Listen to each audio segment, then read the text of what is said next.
welcome to Christmas Eve. We're glad you're here. Hey, we're pretty casual around here, so it's okay. Um, the service is going to be different. We're going to do all of our nitty gritty things up front, and then we're going to do my talk and my meditation, and then we'll be done. And we'll sing our song together. And I apologize that I don't have the words printed out. They're at home. Printed everything. But they stayed there, and I'm not quite sure why, but they did. And so, but we'll make do and we'll make it happen. So this afternoon, evening, whatever it is, we're going to start with the first verse or the two Mhm. verses. The first and last verse of Joy to the World. Joy to the world. So hopefully you all remember it. And if not, I'll mumble and low. You can listen to him.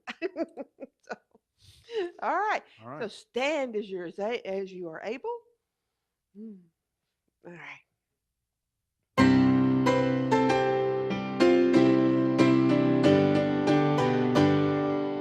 Joy to the world, the Lord is come. Let earth receive their King.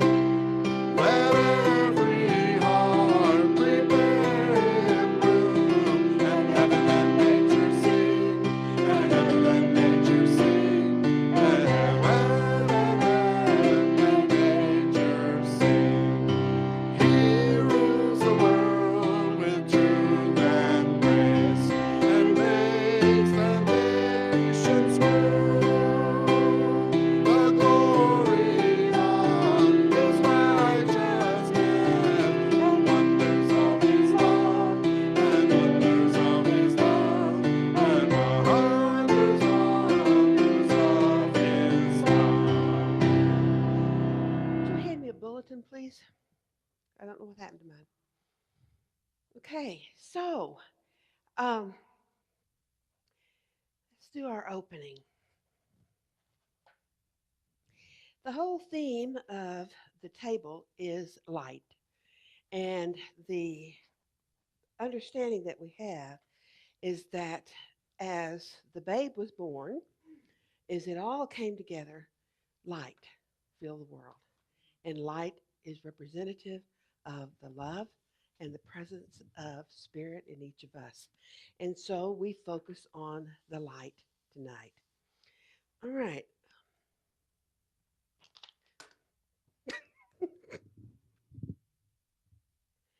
You know,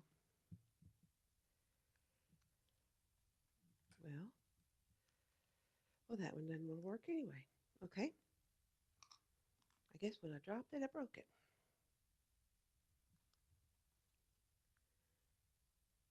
All right. So, um, let's open with a treatment. There is one presence, there is one power, there is one light, and that light shines in and at us and through, and we celebrate the life that is, the light that is, and the love that we are. Knowing this, we let the comfort and the presence of Spirit enfold us and hold us and carry us forth. And together we say, and so it is. All right. So we start with the reading.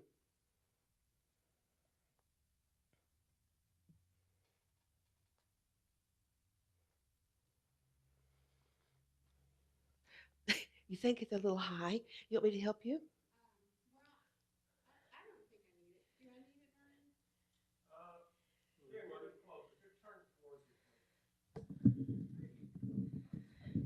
Yeah, it's perfect. Okay, this is my reading. This is actually a rephrasing of a prayer done by a practitioner in Los Angeles, and it's a oneness prayer. and it seems appropriate for this time of year. Everything is exquisitely beautiful. Listen, look, and feel the rhythm of the universe. It is only one song, one life, one love, one heart, one God. This manifestation of goodness is one endless melody playing joyfully as the universal celebration of life, one song flowing with divine grace through the eternal breath of spirit. All exist in harmony with one infinite song of love. Life is beautiful. Life is God. God is life. And God is one. Indeed, you are an expression of this beauty. You are made in the image and likeness of the living Spirit. You are, you are, and you are.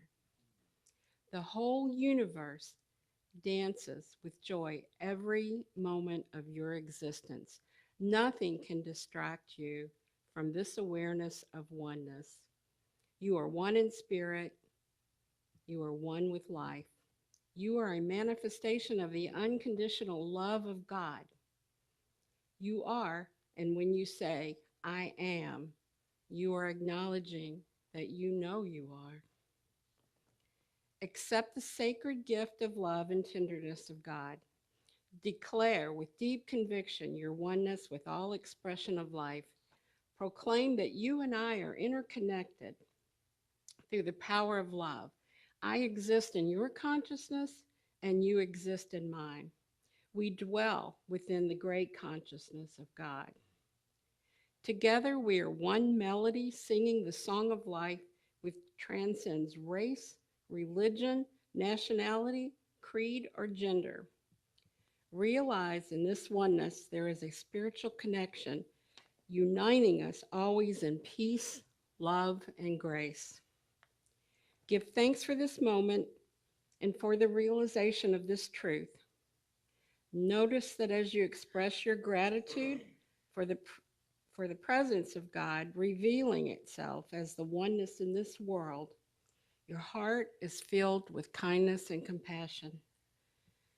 Thank you, Divine Spirit. So let us now release our word. Let us know that it is done to us as we believe. And so it is. So it is. Lovely.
Who's prosperity?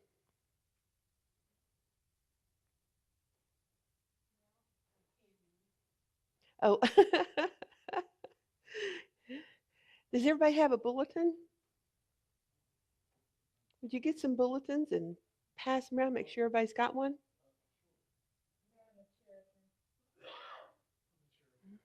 I took one of your baskets.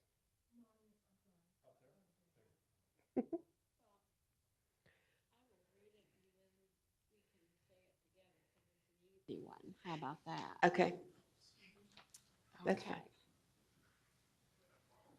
If the only prayer Prayer. I say today is thank you, it is enough. Yes. So I got it. Thank you. if the only prayer Sorry. I I say say today today is is thank thank you. you, It it is is enough. enough. Yes. Yes.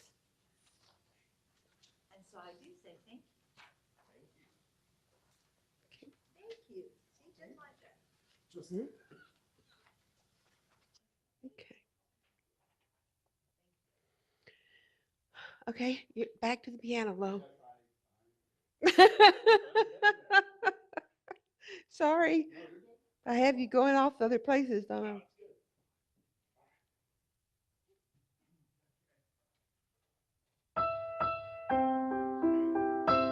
We're singing first verses of Away in a Manger.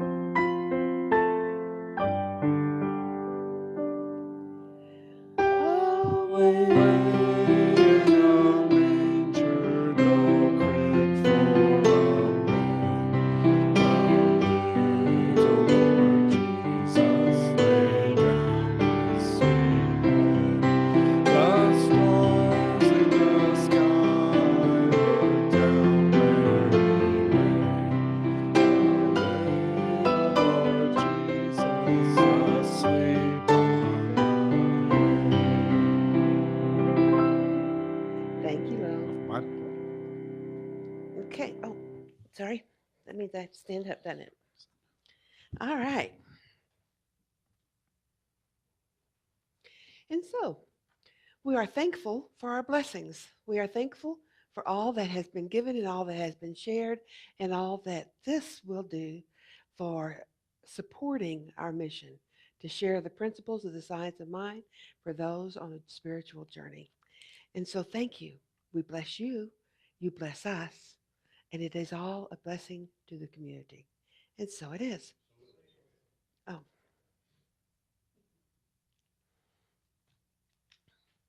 okay. Announcements, I think. Oh, no, our stories. Does anybody have a story that they would like to tell?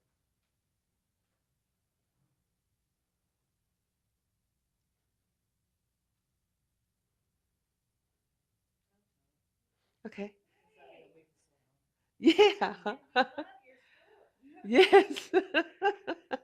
Okay, my story. I've been away for a while.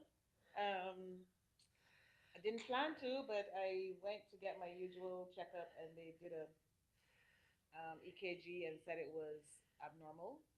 And then they turned to me and said, "Do you know you had a heart attack?"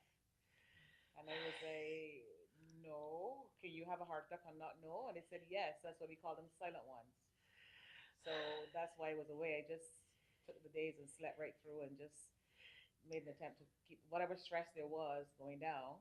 Mm. And then my sister passed a couple of days ago, so that was one of those things we have to deal with. And then on top of all that, my basement flooded, but and I thought, okay, bring it on. But I'm glad that in all of my readings of science of mind and other readings that every time something happened that could be potentially negative or bad, I just waited to see what the positive side was, it what lesson it was supposed to learn, and I didn't get upset or angry or bitter because that would increase my stress and then probably wouldn't be here today. So in everything I've been able to see some silver lining, something that I'm supposed to learn, and Santa came with a huge sleigh this year because the insurance is going to give me a new basement. Yay. So I've wanted to do that for a long time, but where am I going to find $12,000? So, like I said, everything that is potentially negative often has a side where you learn a lesson or you see the bright side. And that has been a real strong lesson in this year. And I hope that all of us can, when something really bad hits you, you get up and you look around and see what can I learn from this. So that has been my study, my living, my experience in the last month. Awesome. Thank you. Awesome. Thank you for sharing that. Thank you.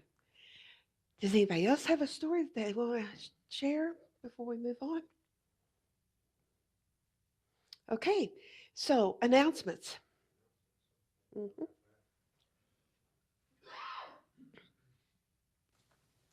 Notice that, well, my story, if I had said my story, it would go something like this.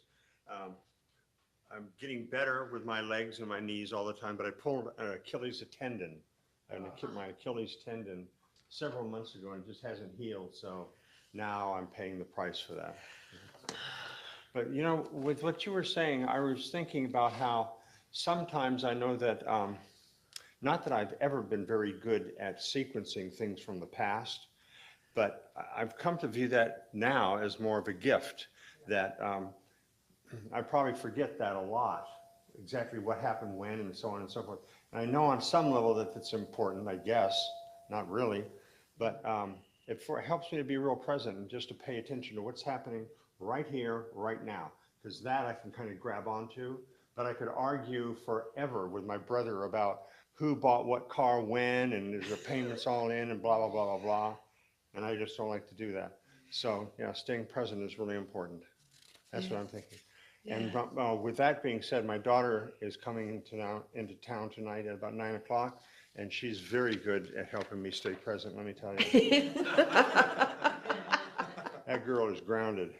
Okay, hey, here's a joke. Why does Ebenezer Scrooge love reindeer so much? Because every single buck is dear to him. Okay, good. And because everybody got a chuckle out of that, I don't have to give you the backup, which was going to be, why is Santa so good at karate? He does have a black belt. I squeezed it in anyway. Okay, good. All right. Thank you for laughing. Yeah. Gordon, let's see. Do you want to say something about the next men's group? Yes, it's January 3rd at Steve's house, and he says he will be there to let us all in. And if you've got, and then, well, all that means is we're on our own for the pizza, etc. Who wants to talk about our new Sunday morning services? Reverend Carol, Vicki, say. I, This okay. is just Did as a you want to? reminder. No, I'm very excited. 2 weeks from today, we will be at my home, and we'll be meeting at 10:30 in the morning on Sundays, and that feels really good to me to be back to 10:30, and it feels a little strange to be back in my home, and I keep thinking, oh God, I got to get rid of that. I got to move that, But it'll all happen, and it's the impetus to get me moving as far as cleaning things out. And so we really want to get the word out to everyone. So if there's someone that you comes to your mind, give them a call and say, I'm going to be there. Will you able to be there? Because I'm hoping for a large kickoff on that first Sunday. We're going to have social Sunday, and we're going to have Tilly, and we're going to start a new year. I'm uh, very excited about it, and just want to make sure that everybody knows what's happening. Do we bring food ourselves? Yeah, We bring, it's because you social said Sunday. social Mhm. Sunday, yeah, okay. I am going to fix a ham. You So got the ham. I've got a spiral cut ham, Okay. and so I am going to fix that, and then the side dishes and desserts and things. Does anybody have a ham joke? No, but I'm inspired now. I'm just gonna say this very quickly. Okay. We were so blessed, about 2 nights ago, I guess it was. Um, you know, Vernon works in his office and I work in mine, and we're all focused and everything, and it's real quiet and TV's off, and about 8:30, all of a sudden, boom, boom, boom, somebody's rapping at the door, and I'm thinking, wow. I said, they don't usually deliver things this late at night, so I didn't know what was going on. I said, Vernon, somebody's at the door. And so here comes Vernon, and he's thinking, not sure who's there, So he's kind of checking a little bit, and here stands our neighbor with this great big box, and he says, here, I wanted y'all to have this. And Vernon's looking, and on the top of the box It says honey baked ham. Wow. And I don't know how much the thing weighs. I think it is at least 10 pounds, if not maybe 12. It's a big whole ham. And it will be the first time I've ever had an actual honey baked ham that's not like in the deli section, you know. That was awesome. And he just said that we're always very kind to him and he's so grateful for our support. And we were like, well, honey, let us know if there's anything. So it was awesome. So we Yeah, got that we is got the awesome. ham. Ham, yeah. Okay, Pat Ferguson, you all know Pat, she's going to be our practitioner of the day today. Yay, Pat. I'll get her back as soon as we're over here. Join me in saying our monthly affirmation found on the inside right of your bulletin. The good news is it's the same one that we did last Sunday and the Sunday before that. So you might have it. Okay, ready? Here we go. I bless my life. I bless the world. I bless each person I meet. Yes. Thank you, thank you.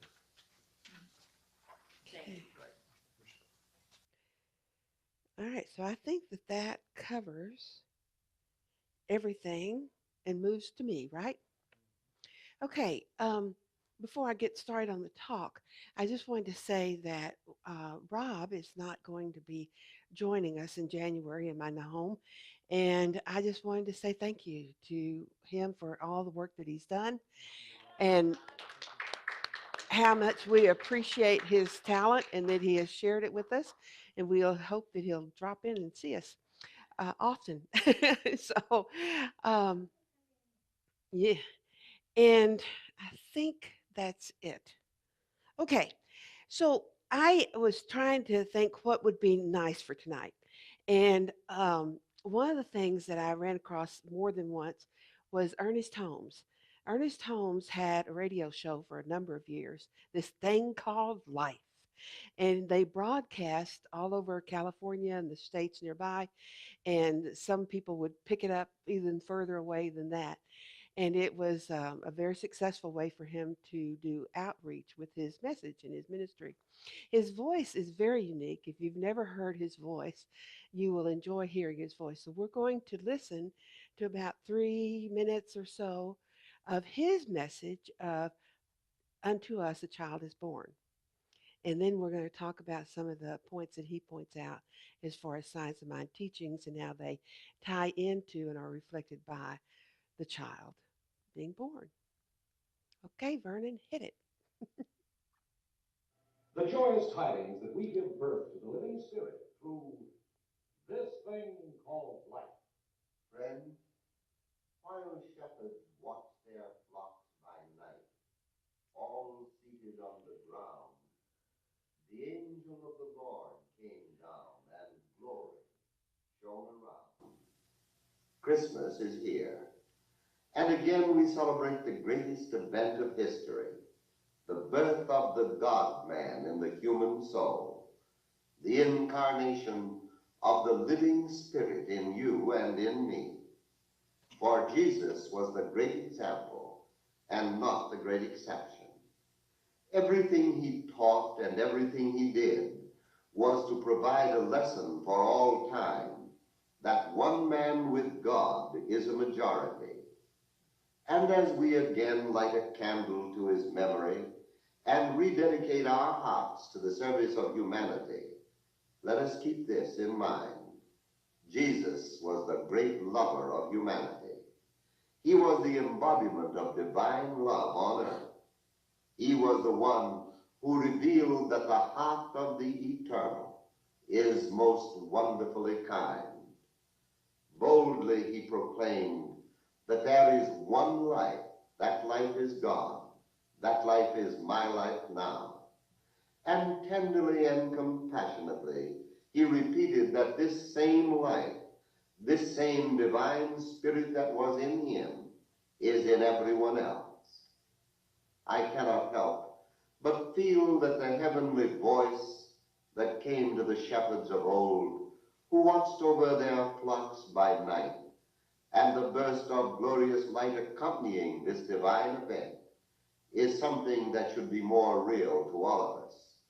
For we too are shepherds, watching our flocks. And these flocks are our thoughts and ideas, our faiths and fears, our failure, and our success in life. And we too need divine guidance to lead us on the pathway of the good road. We all are listening earnestly, deeply, and sincerely to the voice of the angel of our better selves, the God-child, wrapped in swaddling clothes and laid in the manger of our own hearts. As we reverently think back to the time when Jesus was born and bow in humble recognition to the supreme good in the universe, let us remember that unless this child of love, this child of divine pedigree, is also born in us, we shall have lost the meaning of the greatest lesson ever taught. Jesus was born of humble parentage, showing us that our own background is of no great importance. All that matters is what we do with what we are. We are all children of God. We are all born of the one Father. We all live in the one Spirit. Closer to us than our very breath is the pulsation of this divine life. For the heartbeat of the universe is at the center of every living soul, and the angels of God wait patiently for our recognition.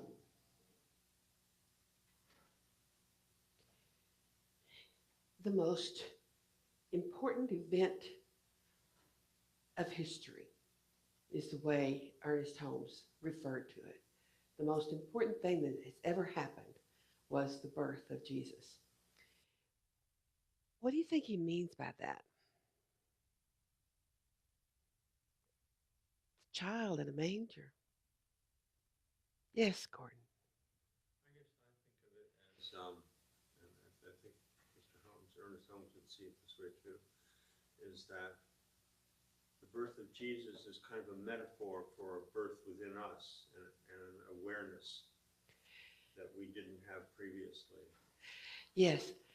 Uh, when he says that Jesus was the great example, not the great exception, the message is that in us, the God man, the God woman, is there too.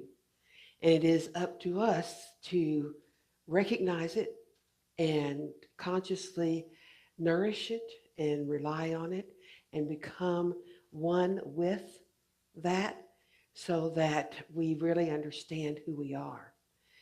And so he talked about that God in one person is a majority. What do you think that means? Oh, well, um, because the all is the all, in our human selves, when we know that we have that oneness, if you're one with the all, then you have the majority in, I mean, there's no limit there. So to me, it's just speaking of when you know that, then all paths and all relationships are there. Yeah. Uh, for me, it says too that God and I make a majority so that when I make a decision, there is no questioning of it. There's nothing that anyone else can do to change it. There's nothing that I need to fear about it because I am a majority with God, with Spirit. And so I am able to make my decisions and do my things because I am one with the one. So um, he talked about, he tied in, and through this part and through the rest of his talk, he tied in the images from the birth that are all celebrated to metaphysical truths. And when he talked about the shepherds keeping watch over their flocks at night, and that we are all shepherds, and our what we shepherd is our thoughts, our beliefs, our attitudes, our understandings, our ability to add to our understanding, the failures and the successes, the things that draw us closer to the one spirit. All of those things we are shepherds for. And as I thought about that, I thought about some of my thoughts I'm a pretty good shepherd of, and some of my thoughts can just go crazy. They can just go jump off the cliff, and no matter what I'm doing as a shepherd. And that made me think about, well, I need help. I need a sheepdog. I need the dog that runs out there and yap yap yaps and brings the sheep back to the shepherd and keeps them all together, keeps them from jumping off the cliff. so, so who would be, if metaphysically, who would be the sheepdog? Who could I send forth to keep my sheep in line, my uh, thoughts and beliefs and prayers and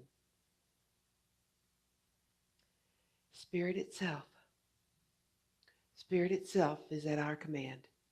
It is only waiting for us to tell it what it wants, what we want it to do.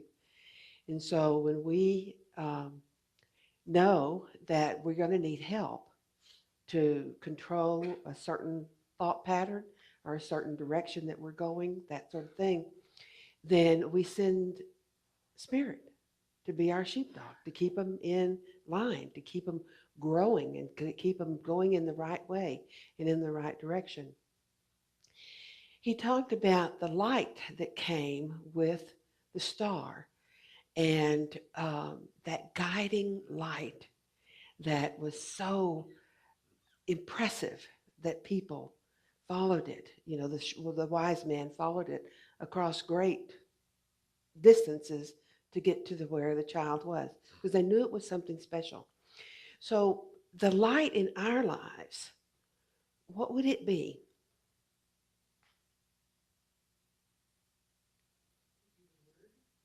The word? Hmm. Yes, Gordon. I think even when I was a much younger child, there was a feeling from inside when something was right, and it wasn't like an intellectual thing necessarily, but like somehow I knew it was wrong, and for kids to beat up on a smaller Hmm. child, and you just Hmm. knew that was wrong, you know. But then as an adult, even that sometimes I try to tease it a little bit out, and I do recognize that in our family, we were kind of raised with the notion that from my mother that those who have we thought we had, we didn't know we didn't, but we thought we were the haves, had some responsibility for others. So I don't know. I think I like to believe that there's kind of an internal, mm, a what? Yeah, like an internal GPS, but I'm not sure if it's completely independent. You know, the metaphor of the sheepdog is kind of interesting that you said if I can just go back, because maybe it's connected, I just don't see it. Okay. But I was thinking, well, what does a shepherd do? A shepherd, first of all, they have to keep their sheep out of trouble. Hmm. Okay?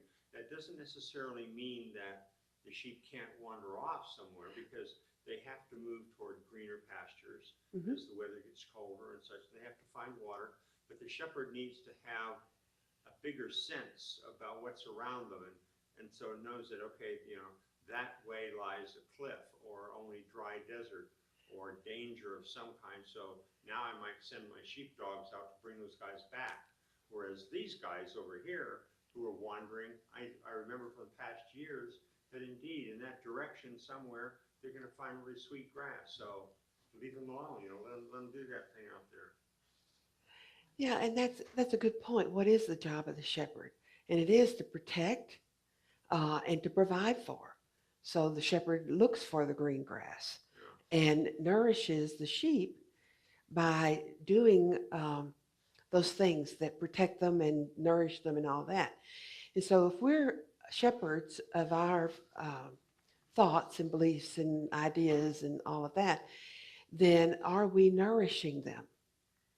Are we nourishing them? Are we protecting them? And how much protection do they need and what kind of protection do they need? And are we wise enough to know that? And so the idea of asking um, for guidance and direction from that inner GPS, that inner call, I think all of us have a call to explore who we really are. Whether it's some young children, they know instinctively that there's something more about them. And there are some children that are very spiritual. They may lose it because they get involved in school and teachers and other things that question it and all, but it will always call back to them to say, come and know who you truly are, and enjoy that. So the star is the guiding light. And the star in the wise man's story was looking at the star and then following it to get to where they needed to be, bringing gifts. So the star is whatever says to us, there is more to you than what you think. There is more opportunity. Life is better than what you think. Uh, there is a presence and a power inside you, part of you, as you, the whole of you, all of those things that is with you all the time. And so search for it, look for it, move toward it. Spend your time following that star, that inner knowing, that inner calling that's there all the time. I thought it was interesting when he talked about parentage, that Jesus came from humble parents, and that it says to us that our past is of no consequence. We don't have to have come from science of mind minded people, or that community. We don't have to have come from a life where we've never done anything that we wish we'd not done. You know, whatever we are, whatever is in our past, whatever our heritage is, it is ours at this moment to be all that we are meant to be. And so to think about that potential, that opportunity to be all of that and so much more. I did not realize that Jesus was the first one. I should have known, I guess, that there is one life. That life is God's life. That life is my life now. Uh, Ernest Holmes said it so much, I thought he came up with that. But then in this, that he talked about, that we just listened to, he talked about, oh, I don't know if we listened to that whole part. You may not have heard that part. But anyway, he said it came from Jesus. Jesus was the one who said that. And he said things to us like, you will do more than I have done. You are, children of the living God. And so his message was always about the individual being more than they thought they were, and that they had more potential to be than they thought they did. And so that message of the baby is within us. It is our spirit. It is um, that whole expression of the one. And so we're born with it. And it is you could use the image of a babe in swaddling clothes, okay? And it will stay just like that as long as we ignore it. But when we begin to consciously seek it, consciously study, consciously be aware that the spirit within us is so much more than what we've ever thought, then it will begin to grow. And it will grow as a young child to a teenager to an adult. It will grow to be the fullest expression through this body, this consciousness that there is to be. That makes sense? Okay. Yeah. So I like the way that Ernest kind of pulled it all together and put it in a metaphysical mode. I'm going to send out in the update a blessing that he wrote. Now, I have edited it. I'm telling you right now, I have. I've changed some of the language because in his language, everything's about he. And I take those he's out, uh, because, and I take some gods out because for some people, they are still, people who've been with us for many years are still have a reflex to the word God. it carries with it a lot of baggage. Now, for some of us, it does not. It's just another word, you know. In spirit and divine mind and divine love and all those other things carry some other connotation of the one spirit. But in his writing, it at least for many, many years. Now it changed over the years. He used he a lot, so I've edited it. But I will send that tomorrow, or whenever it goes out, Wednesday, I guess, and to share that blessing with you as he blessed the people on his radio station that were listening to him that night on Christmas Eve, 1951. You know, and it still is pertinent now as it was then. That's the thing about spiritual truths is they don't get old. When you're talking about the truth, it doesn't get out of date. It doesn't get old. It doesn't get useless. It just is because it is truth. And so it is always fresh. It's always new. It's always right and good. Any questions or anything, comments? Anybody want to add or ask a question? I was talking with a friend the other day about how sometimes it appears, well, I'll say for me, but my belief is for others too, that they're more comfortable with a God that they can identify with. And so when you had a council of men, for example, then of course the God would take on male characteristics and so on. And it was kind of like, and that becomes pretty obvious to me anyway, and probably for folks in this room, that you need to watch the whole gender thing very carefully. However, it also seems to me, in my experience in working with kids, they like things to be concrete. And one of the problems is that most churches have not seemed to move much beyond the concrete. So then you have Bible stories about Samson and Delilah that adults think are real or something like that, even as an adult. And that somehow or another they didn't like to get involved in the teaching the metaphorical nature of it or any interpretations or anything like that. And so then jump ahead or to the side with like Science of Mind. I think that by kind of having a disclaimer that Ernest Holmes wouldn't, I don't believe would ever have said, well, this is what God is or looks like or whatever. Never would have done that. And so it's really non-denominational in that sense and more than that. But then people keep saying, well, then what is it? What is it? What is it? You know, what's it like? Well, I don't know. You have to be a physicist to understand it at all. Probably not bad if you had a background. It might, if you need a frame of reference. But how might you respond to somebody about that, who wants something to latch on to, but they can't quite get it? You know, I mentioned to Margot the other day, I said, you know, we have a dilemma in that some of Holmes' teachings seem to be a little bit abstract and obtuse compared to Bible stories. Oh, yeah. Okay?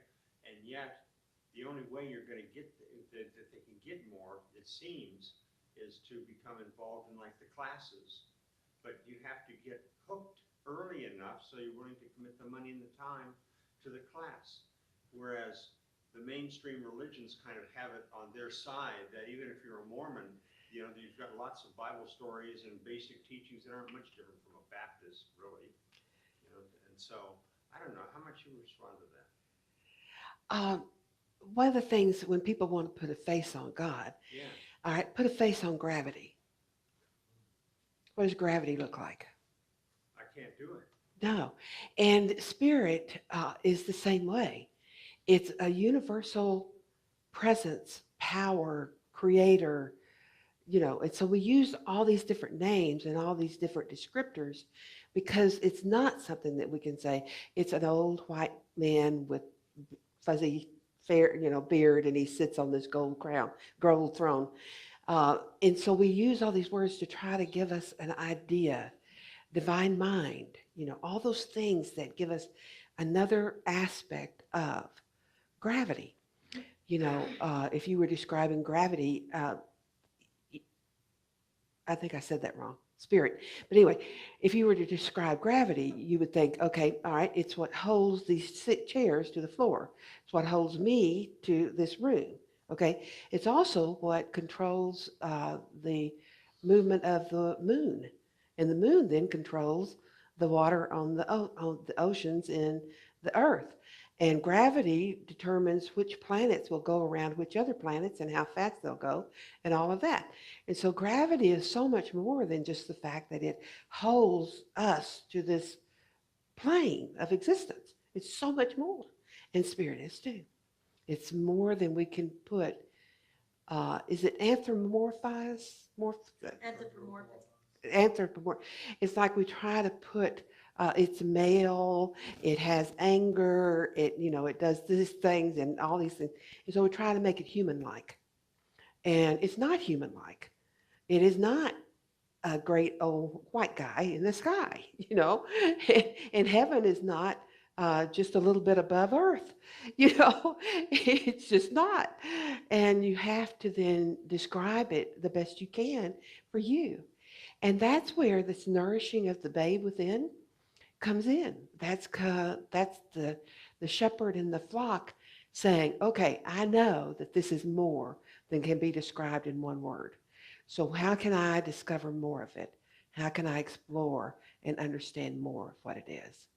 So even when, in fact, as you're talking, I'm thinking about if I was to take 7 Methodists Mhm. and ask each one, according to the way you were raised as a Methodist, tell me about God. And they probably wouldn't be, it's a little bit different actually for each one of them. Yes, I think so too. And then I might say something like what are the powers, what are the superpowers of your God, And do you may have remembered a poster about 30 years ago, I think it came out. It had Jesus on a bike. Jesus was a biker. and what they were trying to get across was that they wanted, people putting this out wanted to relate to people who needed they call it a more muscular Jesus. Somebody who could really get down with it. Yeah. And so I thought it was, I kind of poo-pooed it a lot at the time. But in retrospect, I was thinking that would be an advancement probably from the old white guy just sitting up here with a book with your name in it or something like Santa Claus. Yeah.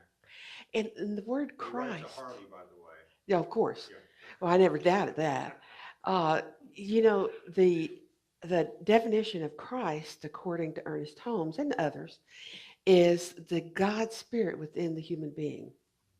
Okay, so the Christ is in you. There's not a Christ; it's the Christ in you. And so that, Well, thanks for entertaining my question. of course, of course. Okay, Lo, we're going to, unless somebody else has something, we're going to do our meditation. We're going to close with Silent Night, and I'll get you through that in a minute. And we're going to sing 2 verses or 1? 2 verses of Silent Night. And so, but right now, I invite you to take a deep breath and just be present in this moment and in this place and in this time, and know that it is all good and it is all perfect. And so as you take a deep breath, think about some of the ideas that have been shared tonight. Do you see yourself as a shepherd?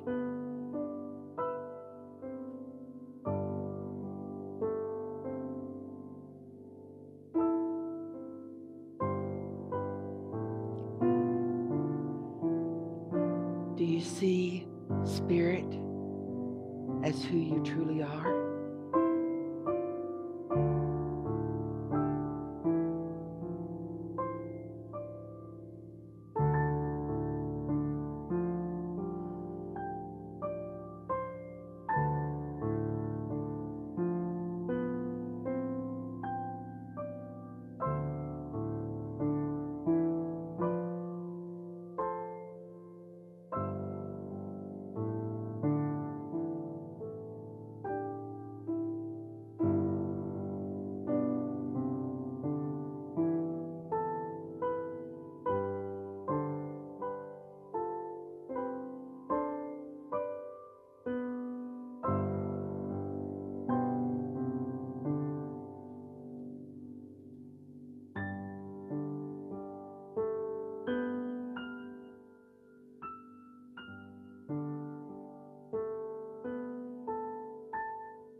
This is the time of year when there are lights everywhere.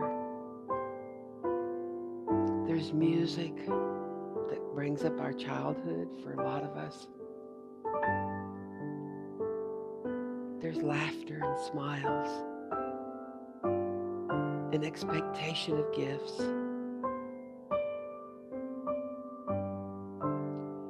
We take those lovely things and we let them nourish us and support us.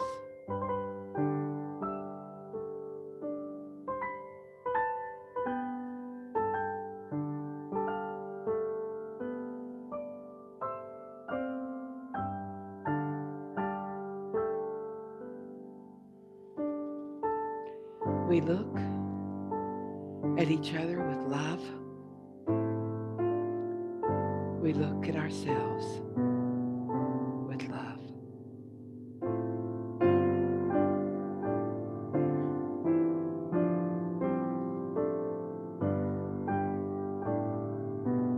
May we be filled with loving kindness. May we be blessed. May we be peaceful in it is.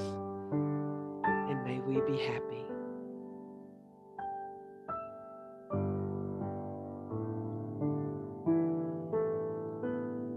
And so it is.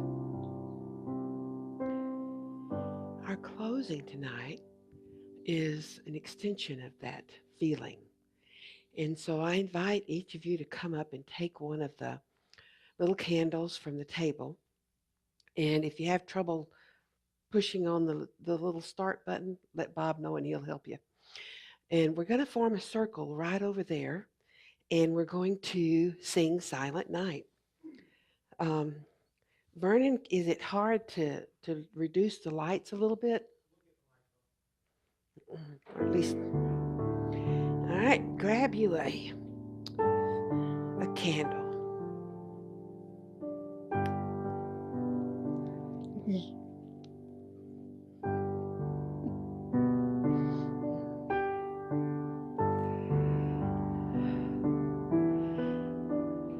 Vicki, do you want me to hand you one? Would you like a blue one?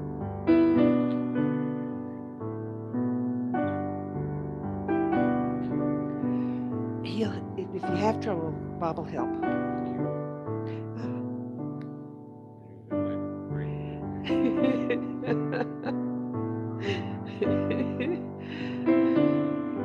Yeah.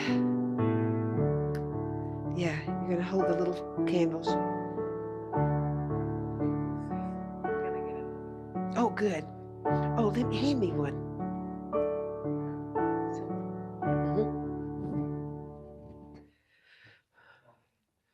Oh, here, I got it for you. You're welcome. You saved me from having to climb the steps.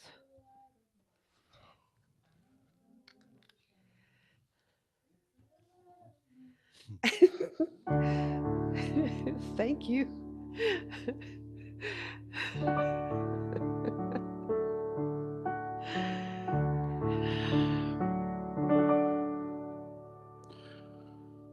Silent night, holy night, all is calm, all is bright, round yon virgin mother and child.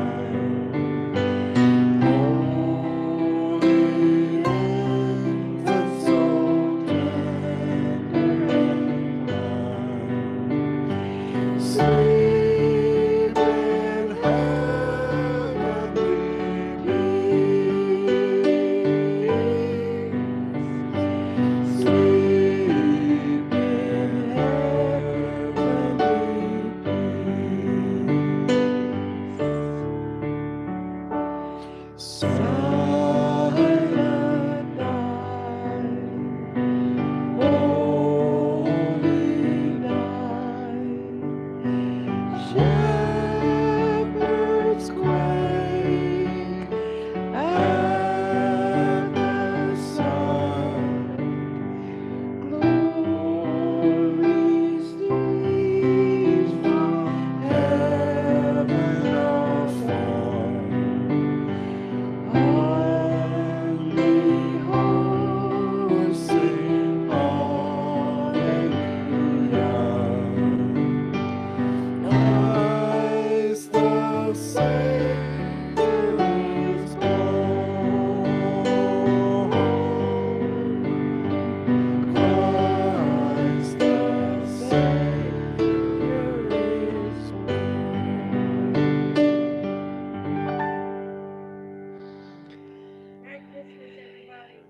Christmas. Merry Christmas. Mm. Let your light shine. Yes. Yes. So others may see his glory. And such a beautiful atmosphere where Yeah. very nice. And you're welcome to keep your candles. Nice. Mm. Wonderful. Okay.